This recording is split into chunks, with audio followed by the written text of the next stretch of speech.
નમસ્કાર મિત્રો, આપનું સ્વાગત છે તમારા પોતાના યુટ્યુબ ચેનલ પર, જ્યાં આપણે જમીન, દસ્તાવેજો અને કાનૂની પ્રક્રિયાની સરળ અને સાચી માહિતી લઈએ છીએ. આજે આપણે એક ખૂબ જ મહત્ત્વના વિષય પર ચર્ચા કરીશું. વારસાગત જમીન એન્ટ્રી એટલે કે હેરશિપ મ્યુટેશન એન્ટ્રી કેવી રીતે થાય છે. ઘણા લોકો પાસે પોતાના પરિવારની જમીન હોય છે, પરંતુ જ્યારે મૂળ માલિકનું અવસાન થાય છે ત્યારે તે જમીનનું નામ હજુ પણ જૂના માલિકના નામ પર રહે છે. કાયદા મુજબ એ જમીનનો સાચો હકદાર એટલે કે વારસદાર રેવન્યુ રેકોર્ડમાં નોંધાયેલો હોવો જરૂરી છે. જો તમે આ એન્ટ્રી નથી કરતા તો ભવિષ્યમાં તમને જમીન વેચવા, લોન કે ઓનરશિપ પુરવાર કરવા મુશ્કેલી પડી શકે છે. એટલે આજના વિડીયોમાં આપણે પૂરી પ્રક્રિયા જાણીશું.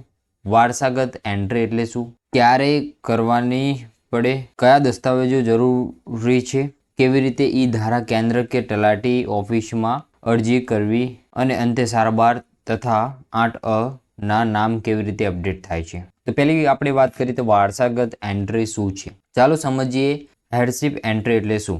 જ્યારે જમીનના માલિકનું અવસાન થાય છે ત્યારે તેની જમીન તેના વારસદારને મળે છે, પરંતુ એ ઓનરશિપ આપમેળે સરકારના રેકોર્ડમાં બદલાતું નથી. તે માટે અલગ અરજી કરીને મ્યુટેશન એન્ટ્રી કરવી પડે છે. આ મ્યુટેશન એન્ટ્રી એટલે રેવન્યુ રેકોર્ડમાં ઓનરશિપ બદલવાની કાનૂની પ્રક્રિયા. ગુજરાતમાં આ પ્રક્રિયાને ફેરફાર એન્ટ્રી પણ કહેવામાં આવે છે.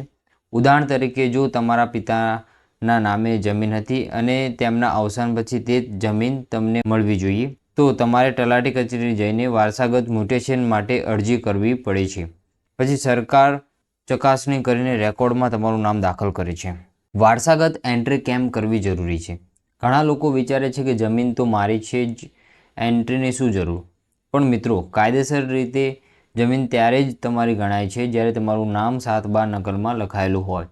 વારસાગત એન્ટ્રી કર્યા વગર તમે જમીન વેચી શકતા નથી, લોન લઈ શકતા નથી કે ઓનરશિપ પુરવાર કરી શકતા નથી.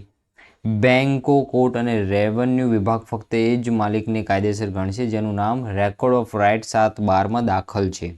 એટલે વારસાગત એન્ટ્રી કરવી એ જમીનના સુરક્ષા માટેનું સૌથી મોટું પગલું છે. વારસાગત એન્ટ્રી માટે જરૂરી દસ્તાવેજો શું છે. તો આ પ્રક્રિયા માટે નીચેના દસ્તાવેજો ફરજિયાત છે. મૃતકનું મરણ પ્રમાણપત્ર, ગ્રામ પંચાયત કે નગરપાલિકા દ્વારા મેળવવું. વારસદારનો પુરાવો, લીગલ હેર સર્ટિફિકેટ, જેમાં બધા જ વારસદારના નામ લખેલા હોય. જો વિવાદ હોય તો સક્સેશન સર્ટિફિકેટ કોર્ટમાંથી લેવું. અરજદારનો ઓળખ પુરાવો, Aadhaar card, PAN card, ration card વગેરે. જૂની જમીન રેકોર્ડની નકલ 7/12 અને 8 નકલ એની રોડ સાઇટ પરથી લઈ શકાય. મ્યુટેશન ફેરફાર અરજી ફોર્મ તલાટી અથવા ઈ ધારા કેન્દ્ર પર ઉપલબ્ધ હોય છે. અન્ય દસ્તાવેજો જો જરૂરી હોય તો નો ઓબ્જેક્શન સર્ટિફિકેટ અન્ય વારસદારો પાસેથી અને કન્સન્ટ લેટર અથવા એફિડેવિટ.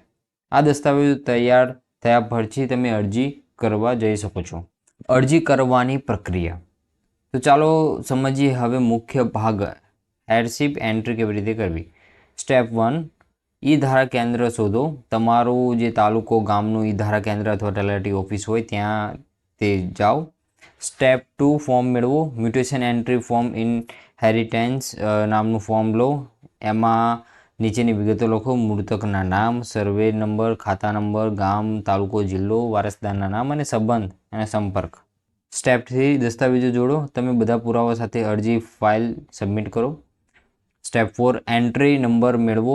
અરજી સ્વીકાર્યા પછી તમને ફેરફાર એન્ટ્રી નંબર આપશે, જો તમારા કેસને ટ્રેક કરવા માટે ઉપયોગી રહેશે. સ્ટેપ 5, ચકાસણી પ્રક્રિયા. તલાટી કે ઈ ધારા સ્ટાફ ચકાસશે શું બધા દસ્તાવેજો સાચા છે, બધા વારસદારોની સંમતિ છે કે નહીં, કોઈ કાનૂની વિવાદ છે કે નહીં તે. સ્ટેપ 6, જાહેર સૂચના.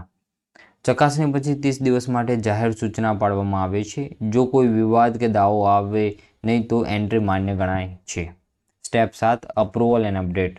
મામલતદાર અથવા સર્કલ ઓફિસ એન્ટ્રી મંજૂર કરે છે અને ઓનરશિપ 7/12 તથા 8 નકલમાં અપડેટ થાય છે. આ રીતે હેરશિપ એન્ટ્રી પૂર્ણ થાય છે. ઓનલાઈન રીતે સ્ટેટસ કેવી રીતે તપાસવું. હવે તમે વિચારો છો કે મારી એન્ટ્રી થઈ કે નહીં એ કેવી રીતે ખબર પડે. તો એની રૂલ ગુજરાત પોર્ટલ જે છે એની ઉપર તમે વ્યૂ લેન્ડ રેકોર્ડ રૂરલ પર જાઓ. તમારો જિલ્લો, તાલુકો, ગામ પસંદ કરો. સર્વે નંબર અથવા ખાતા નંબર દાખલ કરો. ગેટ ડિટેલ્સ દબાવશો એટલે અહીં તમારો નામ ઓનરશિપ તરીકે દેખાશે. તો હેડશિપ એન્ટ્રી સફળતાપૂર્વક દાખલ થઈ ગઈ છે. વારસદારમાં વિવાદ કે મુશ્કેલી હોય તો જો વારસદારો વચ્ચે મતભેદ હોય તો સીધા મ્યુટેશન એન્ટ્રી ન થઈ શકે. આવા કિસ્સામાં નીચેની જે રીતો છે એ અપનાવો. કોર્ટ સેશન સર્ટિફિકેટ માટે અરજી કરો. તે કોર્ટ નક્કી કરશે કે કયા વારસદારને હક મળે છે. લીગલ હેડ લિસ્ટ તૈયાર કરાવો. ગ્રામ પંચાયત તથા તલાટી પાસેથી પ્રમાણપત્ર લો. એફિડેવિટ તૈયાર કરાવો. બધા વારસદારોની સંમતિનો દસ્તાવેજ. વકીલની મદદ લો. જો જમીન પર વિવાદ હોય તો કાનૂની સલાહ લેવી વધુ સુરક્ષિત છે. તો મિત્રો, હેડશિપ એન્ટ્રી મંજૂર થયા પછી તમારા જે જમીન રેકોર્ડમાં ઓનરશિપ તરીકે તમારી નામ જો આવી જાય, આથી તમે જમીન વેચી શકો છો, બેંકમાંથી લોન લઈ શકો છો અને ઓનરશિપનું જે પુરવાર જે છે એ તે કરી શકો છો. મહત્વપૂર્ણ ટિપ્સની વાત કરીએ કે હંમેશા સાચા દસ્તાવેજ સાથે અરજી કરો. બધા વારસદારોની સંમતિ લો.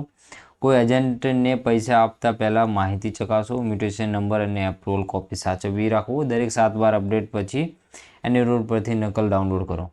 તો મિત્રો, આવી રીતે થાય છે વારસાગત જમીન એન્ટ્રી. આ પ્રક્રિયા જાણવી દરેક જમીન ધારકો માટે ખૂબ જરૂરી છે. તો તમને આ વિડીયો મદદરૂપ લાગ્યો હોય તો લાઈક કરો, કોમેન્ટ કરો, સબસ્ક્રાઈબ કરવાનું ભૂલશો નહીં. તમારા પ્રશ્ન નીચે કોમેન્ટમાં લખો, હું જરૂર જવાબ આપીશ. Thank you for watching the video.